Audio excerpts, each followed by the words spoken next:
வணக்கம். நம்ம இன்னைக்கு பார்க்க போறது the last adventurer chapter 27 and 28. Last சாப்டர்ல ஹீரோ அந்த அசாசின் கூட ஃபைட் பண்ணிட்டு இருக்கும்போது வித்தியாசமான ஒன்றை நோட் பண்ணியிருப்பான். அது என்னன்னா, அந்த அசாசின் அவன் கண்ணு முன்னாடி நின்று பேசிக்கிட்டு இருக்கும்போதே சம்மந்தமே இல்லாம அந்த அசாசினோட அட்டாக்கு ஹீரோக்கு பின்னாடி இருந்து வந்திருக்கும். அதே சமயம் செகண்ட் கேட்குள்ளே போன ஹீரோவோட மற்ற party members Scania merchant union தான் அந்த பிளாக் மேஜிஷியனோட ஃபாலோவர்ஸ்ன்றதை உணர்ந்ததுக்கு அப்புறமா அந்த கேட்டோட பாஸ் மான்ஸ்டரை ஃபேஸ் பண்ணியிருப்பாங்க. அப்போதான் ரால்ஃப் அவனோட அட்வென்ச்சரர் கிளாஸ் பிஷப் ஹீலர்ன்றதை ரிவீல் பண்ணி அடிபட்டு இருந்த கிரியும் டிபோவையும் ஹீல் பண்ணியிருப்பான். 3 பேரும் கடுமையாக பாஸ் மான்ஸ்டர் கூட சண்டை போட்டுட்டு இருந்திருப்பாங்க. சாப்டர் தொடங்கினதும் பாஸ் மான்ஸ்டர் கீழே கிடக்கிறத காட்டுறாங்க. கிரி ரொம்ப டயர்டாக இருக்கிற மாதிரி காட்டுறாங்க. எப்பா மான்ஸ்டர் அது உடம்பெல்லாம் வலிக்குதுன்னு சொல்கிறா. அதுக்கு ரால்ஃப் பரவாயில்ல தான், சரி நம்ம இப்போ காசை டேலி பண்ண ஆரம்பிப்போமான்னு கேட்குறான். அப்போது அந்த பாஸ் மான்ஸ்டர் உரும்புது. அதுக்கு டிபோ அவனோட மூக்கு பிடிச்சிட்டு, எப்பா டே கப்பு தாங்கலடா, கொஞ்சம் வாயை மூடு, ரொம்ப வலிக்குதா, இரு உன்னை சீக்கிரம் முடிச்சிடுறேன்னு சொல்கிறான். அந்த சமயத்தில் அந்த பாஸ் மான்ஸ்டருக்கு அடிபட்டு ரத்தம் வந்த இடம் எல்லாம் அப்படியே ஃப்ரீஸ் ஆக ஆரம்பிக்குது. அப்போ டிபோ டே இது என்ன ஃபேஸ் 2 கேட்கும்போது அந்த பாஸ் மான்ஸ்டர் அதோட உடம்பெல்லாம் அங்கங்கே ஃப்ரீஸ் ஆகி அப்படியே எழுந்து நிற்குது. நெக்ஸ்ட் பேனலில் ஹீரோ அந்த அசாசினோட அட்டாக்ல இருந்து தப்பிச்சு ஓடிக்கிட்டு இருக்கான். ஒரு டைரக்ஷன்ல இருந்து மட்டும் இல்லாமல் 2 டைரக்ஷன்ல இருந்து அட்டாக் வந்துட்டு இருக்கு. அப்போ ஹீரோ யோசிக்கிறான், ஏதோ ஒன்று தப்பா இருக்கு, என்னால் அவனோட ஃபயரிங் பொசிஷனை கண்டுபிடிக்கவே முடியல. ஒரு 3 சர்க்கிள் ஆர்ச்சரால குயர் ஃப்ளோன்ற ஒரு டெலிபோர்டேஷன் ஸ்கில்லை யூஸ் பண்ண முடியும். ஆனால் அந்த குயர் ஃப்ளோ அந்த யூசரை ஒரு டெசிக்னேட்டட் பொசிஷனுக்கு மட்டும்தான் டெலிபோர்ட் பண்ணும். அவனால் வேற எங்கேயும் டெலிபோர்ட் ஆக முடியாது. அப்படி பார்த்தா ஒரு பொசிஷன் எப்பவும் செட் ஆகி தான் இருக்கும். ஆனால் இங்கே என்ன நடக்குதுன்னா, எல்லா டைரக்ஷன்ல இருந்தும் கண்டமேனிக்கு என்ன அடிக்கிறான்னு. அப்போ அந்த அசாசின் சிரிச்சுக்கிட்டே, நான் தான் அப்போவே சொன்னல, உன்னால் என்ன ட்ரை பண்ணாலும் வேலைக்கு ஆகாதுன்னு, எனக்கு தூக்கமே வருது, உன்னால் இவ்வளோ ஸ்பீடாக தான் ஓட முடியுமான்னு கிண்டல் பண்ணிக்கிட்டே ஃபாலோ பண்ணுறான். ஹீரோ அவனோட ஃபயர் ஆர்ப் ஸ்கில்ல எங்கேருந்து அந்த அசாசினோட குரல் கேட்குதோ அங்கே ஏம் பண்ணுறான். ஆனால் அந்த அசாசின் பின்னாடியே ஃபாலோ பண்ணிக்கிட்டு, எங்கடா ஏம் பண்ணுற, இப்படியே நீ உன்னோட ஸ்கில்லை கண்டமேனிக்கு யூஸ் பண்ணனா நான் உன்னை கொல்றதுக்கு முன்னாடி மானா ஷாக் வந்து நீயே செத்துருவடான்னு சொல்கிறான். அதே சமயம் ஹீரோக்கு அந்த அசாசின் சொன்ன மாதிரி மானா ஓவர்லோட் ஆகுது. இருந்தும் ஹீரோ அவனோட வலியை பொருட்படுத்தாம தொடர்ந்து அவனோட ஸ்கில்லை எல்லா டைரக்ஷனும் யூஸ் பண்ணிக்கிட்டே இருக்கான். அப்போ அந்த அசாசின் யோசிக்கிறான், இவன் என்ன அவனோட ஸ்கில்ஸை வச்சு என்னை டிஸ்ட்ராக்ட் பண்ணி செகண்ட் கேட் வெளியே எஸ்கேப் ஆயிடலான்னு பார்க்குறானா? அதுக்கு வாய்ப்பே இல்லைன்னு.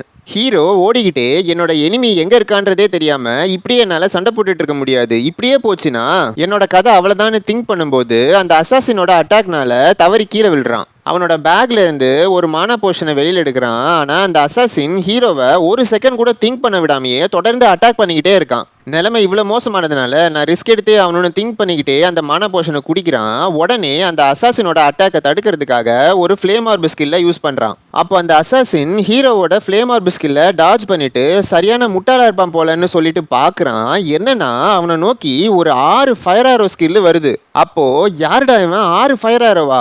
இவன் என்ன மானா ஷாக்ல இருக்கும்போது 3rd சர்க்கிளோட ஹையஸ்ட் கிரேட் ஸ்கில்லை வேற யூஸ் பண்ணுறான். அவனையே அவன் சாக்ரிஃபைஸ் பண்ண பிளான் பண்ணிட்டானான்னு திங்க் பண்ணுறான். அப்போ ஹீரோ அவனோட வலியை பொறுத்துக்கிட்டே அதே சமயம் அந்த 6 ஃபயர் ஆராவையும் அவனோட டெலிகனிசிஸ் மூலமாக கண்ட்ரோல் பண்ணிக்கிட்டு, நான் நினைக்கிறதா உன்னோட சீக்ரெட்னா எவ்வளோ எக்ஸ்ட்ரீம் போனாலும் உன்னை வெளியில் இழுத்து போடாமல் நான் விடவே மாட்டேன்டான்னு திங்க் பண்ணுறான். ஹீரோவோட ஃபயர் ஆரோ எல்லா டைரக்ஷன்லையும் அடிக்கும்போது அந்த அசாசின் யோசிக்கிறான், இவனுக்கு என்ன பைத்தியமாக பிடிச்சிருச்சு, நான் எங்கே இருக்கேன்றதே தெரியாமல் எல்லாத்தையும் உட்காந்து அடிச்சுட்டு இருக்கான்னு. அப்போ ஹீரோ அதோட நிறுத்தாமல் அவனோட ஃப்ளேம் ஆர்ப் ஸ்கில்லையும் சைமல்டேனியஸாக யூஸ் பண்ணுறான். ஆனால் அந்த அசாசின் அவனோட எல்லா ஸ்கில்ல இருந்தும் மரத்து மேலே ஜம்ப் பண்ணி தப்பிச்சுக்கிட்டே இருக்கான். உடம்பெல்லாம் சம வலி வலிச்சாலும் என்னால் முடியும்னு திங்க் பண்ணிக்கிட்டு ஹீரோ தொடர்ந்து ஸ்கில்லை யூஸ் பண்ணிக்கிட்டே இருக்கான். நான் கீழே விழுந்துடக்கூடாதுன்றது மட்டும்தான் அவனோட ஒரே நோக்கமாக இருந்துச்சு. அப்போ அந்த அசாசின் யோசிக்கிறான், டே முட்டாள், உன்னோட அட்டாக்ல நான் அடி வாங்குவேன்னு நினைக்கிறியா? உன்னோட விதி அவ்வளோதான், நீ தாங்க முடியாத வலியோட மானா ஷாக்ல தான் சாக போறேன்னு.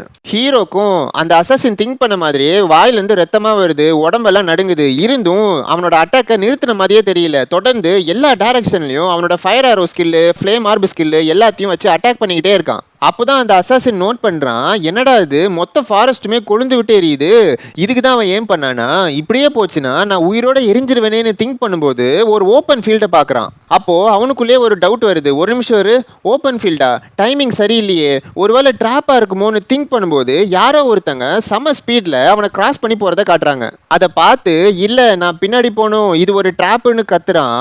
அப்போது அவனை மாதிரியே ஒரு அசாசின், டே அண்ணா நீ என்னடா இங்கே பண்ணுறன்னு கேட்கும்போது ஹீரோ ஹீரோ அவனோட டெலிகனிசிஸ் மூலமா ஒரு போல்டரை கண்ட்ரோல் பண்ணி அந்த அசாசினை அடிக்கிறான். அட பாவிகளா, 2 அசாசினா, நல்ல ட்விஸ்டடா டேய். அப்போ அண்ணான்னு அவனும் கத்துறான். அப்போ இன்னொருத்தன் அந்த போல்டரை அவனோட ஸ்கில்லால உடைக்கிறான். அப்போ அந்த தம்பி கீழே விழுறான். அந்த சமயம் ஹீரோ நெருப்புல இருந்து ஜம்ப் பண்ணி ஒன்னு காலின்னு கத்திக்கிட்டே அவனோட ஸ்டாஃபை வச்சு அந்த தம்பி அசாசினை அடிக்க வரான். அப்போ அவன் அந்த போவை தரையில குத்தி ஹீரோவோட அட்டாக்ல இருந்து டாச் பண்றான். அப்படியே அந்த போலையே பேலன்ஸ் பண்ணி ஹீரோவோட மூஞ்ச பார்த்தே மிதிக்கிறான். அதுக்கு ஹீரோ பின்னாடி சாஞ்சி எஸ்கேப் ஆகிறான். என்னால் ரொம்ப நேரம் நிற்க முடியாது, இதை சீக்கிரம் முடிக்கணும்னு திங்க் பண்ணிட்டு தரையில குத்தி இருந்த போவை அவனோட ஸ்டாஃபை வச்சு தட்டி விடுறான். அதில் பேலன்ஸ் மிஸ் ஆகி தரையில் விழும்போது ஹீரோ அந்த போவோட சேர்த்து அந்த அசாசினை எட்டி ஒரு மிதிக்கிறான். அதில் அந்த அசாசினோட போ உடையுது, அவனும் பறந்து போய் விழுறான். இதுதான் சான்ஸ் அவனோட கதையை முடிச்சிடணும்னு ஹீரோ அவனை அட்டாக் பண்ண போகும்போது அந்த அசாசினோட அண்ணன் அவனோட ஸ்கில்லை யூஸ் பண்ணி 2 பேரையும் பிரிக்கிறான். அப்போ டே நீர் எழுந்துடுறா, அவன்கிட்ட அஃபென்சிவ் மேஜிக் யூஸ் பண்ற அளவுக்கு மானா இல்லைன்னு நினைக்கிறேன், அவனோட கதையை சீக்கிரம் முடிச்சிடலான்னு சொல்லிட்டு ஹீரோவை பார்த்து அவனோட ஸ்கில்லை ஏம் பண்றான். அப்போ ஹீரோ டெலிகனிசிஸ் மூலமா ஒரு டேகரை கண்ட்ரோல் பண்ணி அந்த அசாசினோட தலைக்கே ஏம் பண்றான். அதை நோட் பண்ண அந்த அசாசின் ஜஸ்ட் மிஸ்ல அவனோட தலையை நகர்த்தி அந்த டேகர் கிட்ட இருந்து தப்பிக்கிறான். அப்போ என்னது டேகரா, டெலிகனிசிஸ் ரொம்ப கம்மியான மானா தான் எடுக்குன்றதுனால இப்போ அதை யூஸ் பண்றானான்னு திங்க் பண்ணிட்டு ஹீரோவோட தொடர் அட்டாக்ல இருந்து தப்பிக்கிறான். ஹீரோவும் அவனை விடுற மாதிரி தெரியல.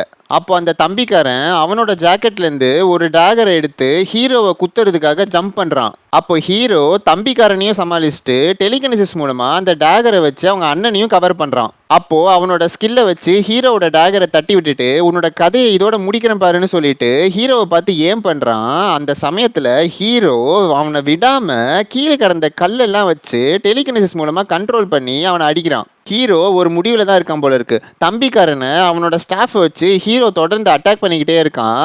அதை பிளாக் பண்ணுறதுக்கே அவனுக்கு போதும்னு இருக்கு. அப்போ யோசிக்கிறான், எந்த மேஜிஷியன் இவ்வளோ ப்ரொஃபிஷியண்ட்டாக கை சண்டை போடுவாங்கன்னு. அந்த சமயத்தில் ஹீரோ ஓங்கி அவனோட வயிற்றுலே மிதிச்சுட்டு இதுக்கு மேலே அண்ணன்காரனுக்கு வேற இடம் கொடுக்கக்கூடாதுன்னு திங்க் பண்ணிட்டு அவனோட டேகரை மறுபடியும் டெலிகனிசிஸ் மூலமாக கண்ட்ரோல் பண்ணி அண்ணன்காரனை டார்கெட் பண்ணுறான். அதே சமயத்தில் தம்பிக்காரன் கூடயும் அவனோட ஸ்டாஃப் வச்சு சண்டை போட்டுக்கிட்டு இருக்கான். அப்போது அந்த தம்பியோட கையில் இருந்த டேகரை தட்டி விட்டுட்டு அவனோட கதையை முடிக்கிறதுக்காக ஓங்கி அவனோட ஸ்டாஃப் வச்சு அடிக்க வரும்போது அவனோட அண்ணன் ஹீரோவோட கையிலேயே ஒரு அம்பு விடுறான். அதை பார்த்த உடனே நீ தாண்டா உலகத்திலே பெஸ்ட் அண்ணன்னு சொல்லிட்டு ஹீரோவை எட்டி மிதிக்கிறான். அப்போ ஹீரோவோட கையில இருந்து அவனோட ஸ்டாஃப் பறந்து போய் விழுது.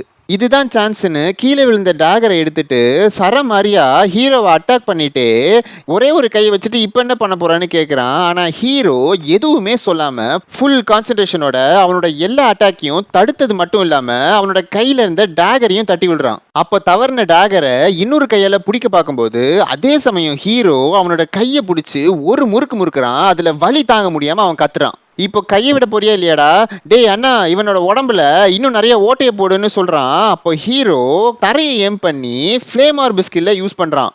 இவ்வளோ க்ளோஸ் ரேஞ்சில் அவனோட ஃப்ளேம் ஆர்ப் ஸ்கில்லை யூஸ் பண்ணால் 2 பேருக்குமே அடிப்படும். ஹீரோ பண்ணுறதை பார்த்து டேய் பைத்தியக்காரா இருடான்னு சொல்கிறான். ஆனால் ஹீரோ நிறுத்தவே இல்லை. அண்ணன்காரன் தள்ளி இருந்து நேர் பார்த்துடான்னு கத்துறான். அந்த சமயத்தில் ஹீரோவோட அட்டாக்கும் தரையை ஹிட் பண்ணி ஒரு பெரிய எக்ஸ்ப்ளோஷன் ஆகுது. அந்த எக்ஸ்ப்ளோஷனில் தம்பிக்காரன் பறந்து போய் ஒரு மரத்தில் அடித்து கீழே விழுறான். அவனால் மூச்சே விட முடியல. என்னன்னு பார்த்தா ஹீரோ அவனோட டெலிகனிசிஸ் மூலமாக ஒரு டூம் மாதிரி ஃபார்ம் பண்ணி அந்த எக்ஸ்ப்ளோஷனால் வந்த ஸ்மோக்கை வெளியில் போக விடாமல் கண்ட்ரோல் பண்ணியிருக்கான். அதை பார்த்து என்ன நடக்குதுன்னு புரியாமல் அண்ணன்காரன் வெளியில் தவிச்சுக்கிட்டு இருக்கான். உள்ளே இருந்த தம்பி என்னோட அண்ணன்காரன் எங்கே தான் போயிட்டான்னு திங்க் பண்ணிட்டு அவனோட ஜாக்கெட்டை வச்சு மூக்க மறைச்சிட்டு ஓட ஆரம்பிக்கிறான். அப்போ ஹீரோ ஒரு மரத்து மேல இருந்து அவன் கையில குத்திருந்த ஒரு ஆரோவை வச்சுக்கிட்டு வெறித்தனமா அந்த அசாசினை அட்டாக் பண்ண வரான். அப்போ அவன் கையில வச்சிருந்த ஜாக்கெட்டை ஹீரோவோட மூஞ்சிலே தூக்கி எறிஞ்சிக்கிட்டு சாவுடான்னு சொல்லிட்டு அவன் கையில இருந்த டேகரை வச்சு ஹீரோவை குத்த வரான். ரத்தம் தெரிக்கிறத காட்டுறாங்க. ஆனா யாருக்கு என்ன ஆச்சுன்னே தெரியல. அப்போ டெலிகனிசிஸ்னால உருவாக்கப்பட்ட டூம் பிரேக் ஆகி உள்ள இருக்க ஸ்மோக்லாம் வெளில போக ஆரம்பிக்குது. அதை பார்த்த அந்த அசாசின் தம்பிக்கு என்ன ஆச்சுன்னு திங்க் பண்ணிக்கிட்டே உள்ள தேடி வரான். அப்போ அவனோட தம்பி கீழே இருந்து எந்திரிக்க முடியாம கஷ்டப்படுறத பார்க்குறான். டேய் நேர் உனக்கு எதுவும் ஆகலைல, நல்ல வேலை பண்ணடா, நம்ம இப்பவே ரொம்ப டைம் வேஸ்ட் பண்ணிட்டோம், நம்ம மாஸ்டரோட ஃபீனிக்ஸ் ஃபெதரை மட்டும் எடுத்துட்டு இந்த இடத்த காலி பண்ணுவோம்னு சொல்லிட்டு அவனோட தம்பியை தோல் கொடுத்து தூக்குறான். அங்க கடந்த பாடியை நோட் பண்ணும்போது தான் தெரியுது அதுதான் அவனோட தம்பி. அப்படின்னு. டேய் நீயான்னு கேட்குறான். அப்போ அந்த அசாசினோட ஜாக்கெட்டை போட்டிருந்த ஹீரோ கையில இருந்த டேகரை வச்சு அவனோட கழுத்தை வெட்டி தலையை துண்டாக்குறான். ஒரு வழியா 2 அசாசின்ஸ்களோட கதையும் முடிஞ்சுது. கையில வச்சிருந்த டேகரை கீழே போட்டுட்டு ஒரு பெருமூச்சையும் விட்டுட்டு கீழே விழுறான் ஹீரோ. அப்ப யோசிக்கிறான், வர வர இந்த ஆர்ச்சர்களை பார்த்தாலே கடுப்பா வருதுன்னு. இதோட சாப்டர் 27 and 28 முடிவடைகிறது. சப்பா எவ்வளோ ட்விஸ்ட்டு. ஆனால் ஹீரோவோட இம்ப்ளிமெண்டேஷனை பாராட்டியே ஆகணுங்க. பக்காவாக பிளான் பண்ணி அடிச்சிருக்கான். அப்புறம் 2 அசாசினை டிஃப்ரென்ஷியேட் பண்ணுறதுக்காக அண்ணன் தம்பின்னு தான் மென்ஷன் பண்ணியிருப்பேன். மான்வாவில் தம்பியோட பேர் மட்டும்தான் நிர்ன்னு மென்ஷன் பண்ணியிருக்காங்க. அண்ணனோட பேரை மென்ஷனே பண்ணல. எனக்கு இந்த 2 சாப்டருமே ரொம்பவே பிடிச்சிருந்தது. உங்களுக்கும் பிடிச்சிருந்தா மறக்காமல் லைக் பண்ணிடுங்க. மிஸ்டிக் ஸ்டோரிஸ் தமிழ் சேனலை சப்ஸ்கிரைப் பண்ணிக்கோங்க. நெக்ஸ்ட் சாப்டரில் மீட் பண்ணலாம். நன்றி, வணக்கம்.